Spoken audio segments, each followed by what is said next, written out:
What is a healthy relationship? Or what is a healthy friendship? In my early 20s, a lot of doors have closed and some friendships were tested.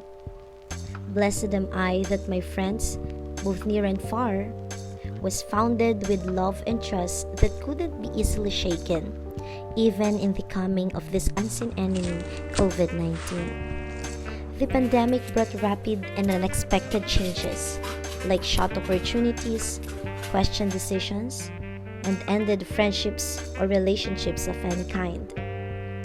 This season, however, I too had witnessed a love story, leap to a new stage. This is a story about her yes, and this story means a lot to me. I believe that this story would help a lot of young people out there who are in a relationship, or even to those who are considering to be in a relationship. The lessons that I have learned from them could be applied not only in romantic relationships, in boyfriends or girlfriends, but also in a circle of friends. A matter of fact, these people that I am with right now, they are the ones that taught me how to be a better person, how to be a better friend, how to be a better lover, a better daughter, a better co-worker. While my friends are there, I have here with me the Book of Gifts by Julio F. Silverio. This is a really old one. Nahanap ko siya noon sa bahay, but this book is a treasure. As in. And also I have learned that if we feel like we are in an unhealthy environment, let us check if we are the one who is being toxic. Let's stop the blame. Okay, so yesterday or last night rather, nag-propose na si Kuya M kay Ma'am Florence. Ma'am Florence is my co-teacher and a very good friend of mine, and I treated her like my very own mother. And yun nga, we are very happy for their proposal, wedding proposal. And yun talaga yung proposal na inabangan ng lahat. We are very thankful to God for their relationship because they modeled a relationship wherein talagang mapapawaw ka, and a relationship that is centered to God. Wala kang masasabi doon. Like, pati yung pastor kagabi is kinikilig din siya and very grateful na finally they are going to seal it in no time, and we are blessed to have such models in terms of godly relationships. So, wait lang, natatakot ako. Wait lang, bye-bye. Hindi ko natuloy yung kinukwento ko sa inyo kanina about relationships kasi umukulog doon sa dagat. Kaya itutuloy ko na lang dito. I am now in my room and I am about to share with you the things that I have learned in their relationship since I've been with the woman for 3 years. 3 years na nakasama ko siya, si Ma'am Florence, and I have learned a lot from them, especially from her. So these are the things that I have learned. First thing that I have learned is courtship leads to a purposeful and more intentional relationship. In the relationship, there are seasons. There was a season wherein they are still getting to know each other. And then, when that feeling already developed and when God's lead was already there, they moved to another season, and that is courtship. Still in the courtship, it does not mean that the privileges were heightened. Hindi ibig sabihin na mas naging ano na yung privileges ng man. However, nagpatuloy pa rin yung getting to know each other stage nila. And then finally, doon sa courtship na yon, they are in the relationship already. Doon na rin nabibuild yung trust, nabibuild yung love, nabuild yung respect, and also their relationship with the family of one another.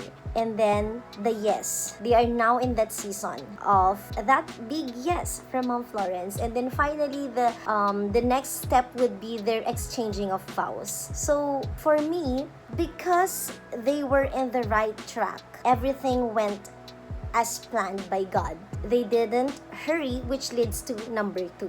Now, number 2, it says here, love is never in a hurry, especially if that love was given by God. hindi niya gustong minamadali natin yung romantic kind of love. Kasi God wants the best for us. I would never forget what our pastor said one time during a service, Sunday service, na if we are going to buy a shoe, napakaano natin, no? Gusto natin yung perfect fit, gusto natin yung leather, gusto natin yung branded. But why is it that when we are going to choose a person that we are going to love, parang hindi natin siya pinag-iisipan ng mabuti? Or worse, yung mapapangasawa, minsan hindi na natin iniisip yung mga consequences. Unlike when we are buying a laptop, iniisip mo pang matagalan ba to? Maganda ba? Trusted ba tong brand na to? So, how much more sana sa pagpili ng husband? How much more sa pagpili ng partner? Kasi yung pagpili mo ng partner mo or ng husband mo or ng wife mo, that would be lifetime. Makakasama mo siya hanggat buhay ka. So, kailangan mas maging careful tayo sa pagpili. So, we should never ever rush. And I have heard from one parent din na sabi niya, ages 16 to 21, dyan talaga yung hindi na iniisip, lalong-lalo na ng babae, yung mga actions niya if she is in love. Kaya dapat iniingatan yung puso, especially on those ages, 16 to 21. Kaya let us not be in a hurry, let us trust the process, which leads to number 3. It is a process. Being in a relationship is a process. Gaya ng sinabi ko kanina, yung meron siyang season, it is also a process. Hindi siya agad-agad. Hindi agad-agad nabibuild yung trust, hindi agad nabibuild yung respect. Bakit ka mag-yes kung hindi naman nabuild yung mga yon doon sa relationship ninyo, doon sa span of your relationship? Kung wala namang na-build na love, wala namang na-build na trust, how could you even say yes? So, let us trust the process. Sometimes, meron yung mga relationships na 3 months lang and then they got married. Some of them would succeed, but most of them would fail. Meron din yung mga relationship which lasted for 7 years, for 8 years, but did not even end with engagement. How much more to marriage? Kaya hindi natin alam because we have different processes, we have different seasons. Lalong-lalo na sa relationships, every story, every love story designed by God is unique. So let us not liken our love story to the love story of other people.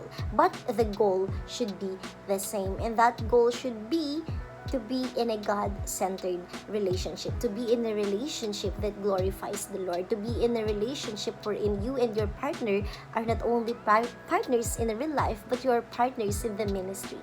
That is leading to the last point, which is a relationship centered on God wins over any circumstance. I believe that in the relationship, they have encountered lots of circumstances, meron silang mga petty quarrels, meron mga misunderstandings, but then, those were just little compared to the foundation of the relationship, who is God. So if God is the foundation, or if God is the center of a relationship, sinong makakagiba sa relasyon na yan? Wala. If God is working on that relationship, kahit anong bagyo yung dumating sa relasyon na yan, it wouldn't get broken. Hindi siya masisira. Because it's God. Who could be greater than God? None. So, those are the 4 things that I have learned in the relationship. Gaya ng sinabi ko, the relationship is really a model. It's a very good example. It's a story, it's a love story that's worth sharing with young people because their relationship waited. Every single person who knows their story are excited. Ako, super excited ako. Upon knowing na nagpaplano na si Kuya M ng ring, I am very excited. I literally jumped with joy. As in, napatalon ako nun. Sobrang saya ko, sobrang excited ako. And every single day na magkikita kami ni Ma'am Florence, I am looking at her ring. So, sabi ko, wow, ako nga mismo, napakasaya ko na, napaka-joyful ko na doon sa moment niya na yon. How much more to her? And how much more if that's already me someday? We have learned a lot in their story. Let's be in a relationship that is purposeful and more intentional. Next, do not hurry. Third, trust the process. And fourth, a God-centered relationship wins over any circumstance. Those would be of great help to young people nowadays, especially to those who are in a relationship at a very young age. So I hope you did learn something from this vlog. And if you have some questions, you could drop them down below. And also if you have some suggestions, I am very happy that I am finally back because vlogging is one thing that I love, and napagkaitan na ako ng time before, but now that I have time, I could do some talking maybe every week. I am praying for that. So please do support my channel. Watch these videos because I promise to give you contents that are more educational, contents that would really help you in your daily walk with the Lord. So thank you for watching and God bless.